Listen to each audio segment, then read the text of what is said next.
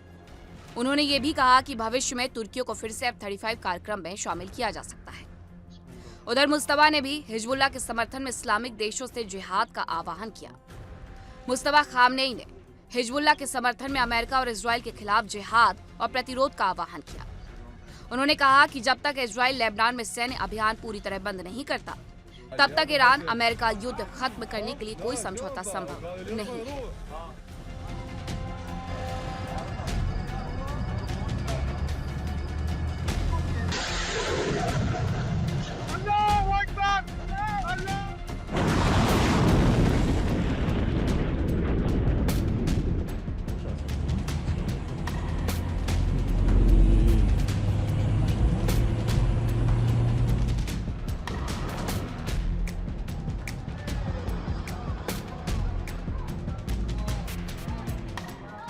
Mustafa Khamenei ने Hezbollah को पूरा समर्थन देने का ऐलान किया। उन्होंने कहा कि अमेरिका और इजराइल के खिलाफ लड़ाई में अब जिहाद ही एकमात्र रास्ता बचा है। उन्होंने ये भी कहा कि जब तक इजराइल लेबनान में अपने सैन्य हमले पूरी तरह और बिना किसी शर्त के बंद नहीं करता, तब तक ईरान और अमेरिका के बीच युद्ध खत्म करने के लिए कोई समझौता नहीं हो सकता।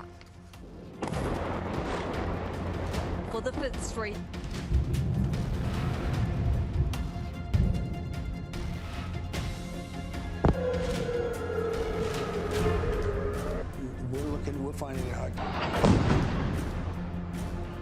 Allahu Akbar!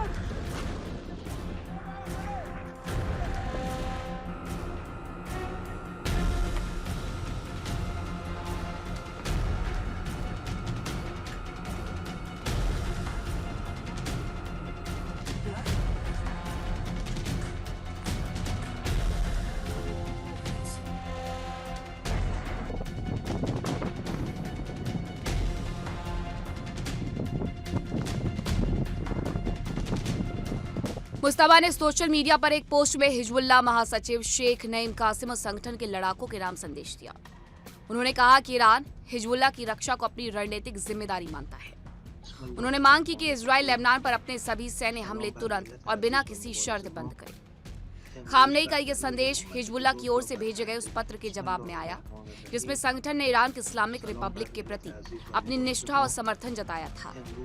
इसके जवाब में उन्होंने कहा कि अमेरिका और इजराइल का सामना करने के लिए जिहाद के अलावा कोई दूसरा रास्ता नहीं है।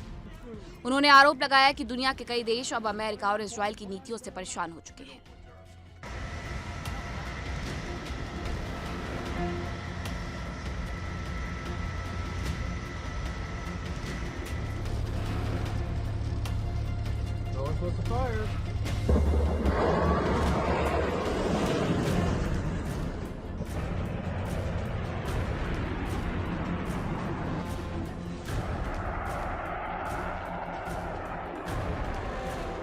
मुस्तफा खामनेई ने जिहाद शब्द का इस्तेमाल करके इस्लामिक देशों को एकजुटता का संदेश देने की कोशिश की।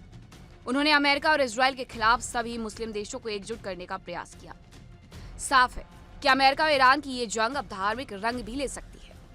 सवाल ये उठ रहा है कि क्या परमाणु प्रोग्राम को लेकर शुरू हुआ ये युद्ध अब हॉर्मुज के मुद्दे से होते हुए ईसाई और यहूदी बनाम इस्लाम का तो नहीं हो जाएगा।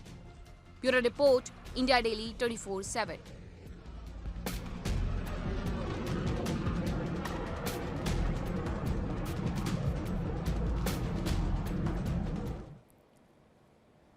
तो एक तरफ जिहाद की बात हो रही है, एक तरफ दोस्ती की बात हो रही है, लेकिन सब कुछ मुस्लिम राष्ट्रों के बीच में हो रहा है। बहुत बड़ी खबर आपको बता दूं, जहां ईरान के हमलों का अमेरिकी सेना की तरफ से जवाब दिया गया है। ईरान के हमलावर ड्रोन को मार गिराया गया है। ईरान का ड्रोन गिराने की तस्वीरें भी सामने आई हैं। इराक के एरबिल में ईरान ने इस ड्रोन पर अटैक किया और उसे गिरा दिया है। ईरान के ऊपर हमले हो रहे हैं तो वह अमेरिका को जवाब दे रहा है और ईरान के हमलावर ड्रोन को मार गिराने का दावा एक तरफ किया जा रहा है, अमेरिका की तरफ से वो भी पलटवार कर रहा है। ये तस्वीरें भी कुछ सामने आई हैं जो इराक के एरबिल की बताई जा रही है, जहां पर ये ड्रोन गिरा दिया गया है।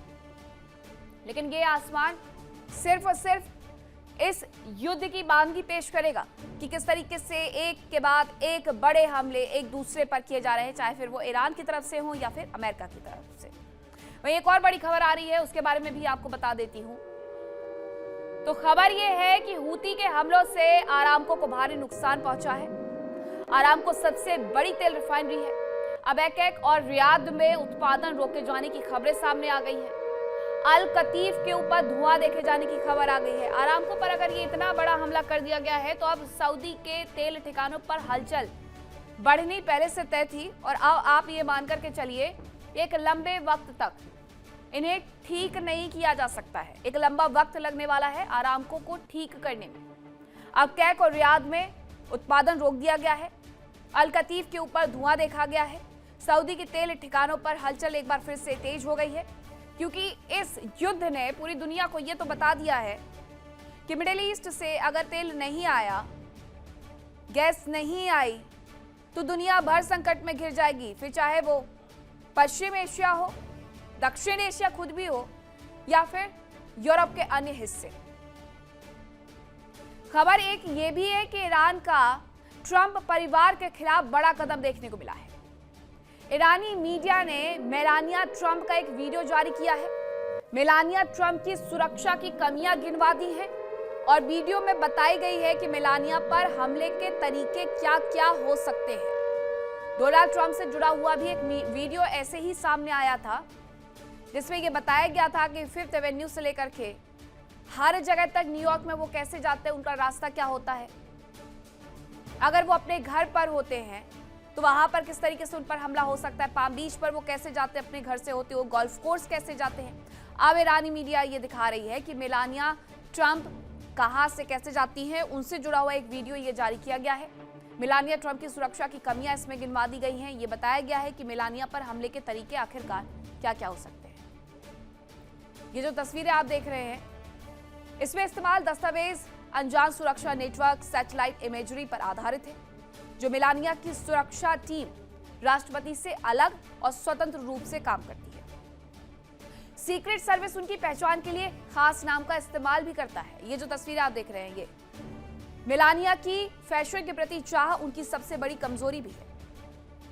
मेलानिया को मैनहट्टन न्यूयॉर्क के लग्जरी डिपार्टमेंट स्टोर्स में अच्छी खासी रुचि है। ये देखिए, सीक्रेट सर्विस उनकी सुरक्षा के लिए खास तरीके से तैयारियां करता है। डोनाल्ड ट्रंप से ये सुरक्षा चक्र एकदम अलग होता है। मेलानिया क्योंकि फैशन स्टेटमेंट हमेशा लगना चाहती है, इसलिए वो फैशन के प्रति उनकी चाह हमेशा उनकी कमजोरी भी बन जाती है। उनकी लोकेशन वहां से ट्रैक कर पाना बेहद आसान हो जाता है। मेलानिया को मैनहट्टन न्यूयॉर्क के लग्जरी डिपार्टमेंटल स्टोर्स में कई बार देखा भी गया है। उनकी खास रुचि है वहां पर। इनमें बर्गडॉर्फ, गुडमैन और सेक 5th एवेन्यू भी शामिल है, जहां वो जाती है। ये जगह वैश्विक स्वतंत्रता सेनानियों के काम के लिए उचित हो सकती है और मेलानिया के इन जगहों पर आने की सबसे पुख्ता संकेत मिलते हैं और ऑपरेशन की तैयारियां भी की जा सकती है। इन इंतजामों के माध्यम से विस्फोटक सामग्री लगाए जाने से रोकी जा सकती है। कचरे के बड़े कैन इसलिए वहां से हटा दिए जाते हैं। मैन होल कवर्स और भूमिगत ड्रेन के जो ढक्कन है, उनकी वेल्डिंग कर दी जाती है। सुरक्षा टीम इमरजेंसी रूट की पहचान भी करती है। इसमें लेवल 1 ट्रॉमा सेंटर वाले करीबी अस्पताल तक जल्दी कैसे पहुंचा जा सकता है, ये देखा जाता है। सुरक्षा टीम इमरजेंसी के हालात में स्थानीय मददगार भी उनसे संपर्क में रहते हैं। सुरक्षा टीम को अस्पताल के कर्मचारियों की जानकारी भी रहती है और ये तमाम संकेत मेलानिया की मौजूदगी के संकेत दे देते हैं कि मेलानिया ट्रंप आने वाली है। कभी कभी वो सेक 5th एवेन्यू से ऑनलाइन शॉपिंग करती हैं। मेडिसिन एवेन्यू के कोने पर पूर्वी 57th सड़क पर डायर से भी वो शॉपिंग करती हैं। 610 610 5th एवेन्यू पर माइकल कॉर्स और 695 पर मेडिसिन एवेन्यू पर डॉल्सन गबाना से भी वो शॉपिंग करती है। 717 5th एवेन्यू पर मौजूद डॉल्सन गबाना की दूसरी ब्रांच से भी वो शॉपिंग करती हैं। हर बड़े ब्रांड से ऑनलाइन शॉपिंग के जरिए हमले की स्ट्रेटजी इन स्टोर्स के कपड़ों के जरिए जहर देने की भी हो सकती है। ये सब कुछ बताया गया ईरानी मीडिया में। कपड़ों को जहरीला बनाने के लिए तेलीय, गंध रहित, स्वाद रहित नर्व एजेंट एक्सवी का इस्तेमाल हो सकता है। एक्सवी त्वचा के माध्यम से शरीर में घुसता है और 2 से 18 घंटे में किसी को भी मार सकता है।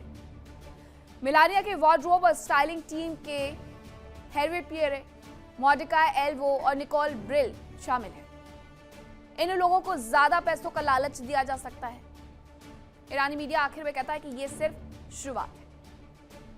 सब कुछ बता दिया और उसके बाद बताया कि यह सिर्फ शुरुआत है। इस तरीके से मेलानिया ट्रंप को निशाना बनाया जा सकता है। आपको बताती हूं यूरोप के बारे में, जहां रूस की तरफ से यूक्रेन पर बड़ा आरोप लगाया गया है। रूस का कहना है कि आम लोगों पर ड्रोन से हमले किए गए हैं। एफपीवी ड्रोन से हमले करने का आरोप लगाया गया है। दोनों ही देश लगातार 4 साल के बाद भी युद्ध में हैं और ऐसे में एक बड़ा आरोप रूस की तरफ से यूक्रेन पर जड़ दिया गया है कि आम लोगों पर ड्रोन से हमले किए जा रहे हैं। एफपीवी ड्रोन का इस्तेमाल किया जा रहा है। ये तमाम आरोप उनकी तरफ से लगाए गए हैं।